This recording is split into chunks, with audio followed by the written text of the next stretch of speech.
being a little afraid to step into things. Yes, I definitely go through my moments of like, oh my God, especially through the making of the record, where I just was like, is South Africa gonna just drag me like your first step for holding, for trying to put the language in my mouth, even just to do this, so, but and that was a huge part of why I was like, let me, make sure and also it's not just about me. I think you can't do a tribute album to most greats, any icon.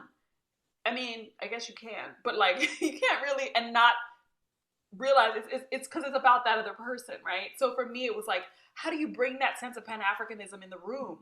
I mean, there's a record of hers, The Guinea Years, it's called, that I love so much because it's basically when after she'd been living in Conakry for however many years, she basically assembled a group of musicians, had this amazing West African band, and it changed her sound. So she's like singing as a South African woman, like you hear like all of who she is, but in the context of these other kind of harmonics and rhythms, and it's amazing.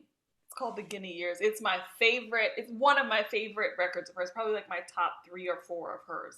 And it's one of my favorite records of hers. And even recently I was in Senegal very recently, and I did this performance with these Senegalese musicians, and I was like, oh my God, this is that energy of like being from the East and you're in the West, and it just like, it changes everything. And so I think one of the things that I feel really proud about is just like knowing that the continent is my home, because as nuanced as we are, as there's so many things that we can focus on that are so different about us. But there's a through line that is home base, and that is a wonderful thing to step into. I love that. I love that discovery, and that we meet each other. And I think that's what her work did, But I will say that it was important to me also just having my, colleagues and friends from South Africa to be a part of it. And I really, there are a lot of South Africans who I really, really consulted through the whole journey of the project and of the making of this music.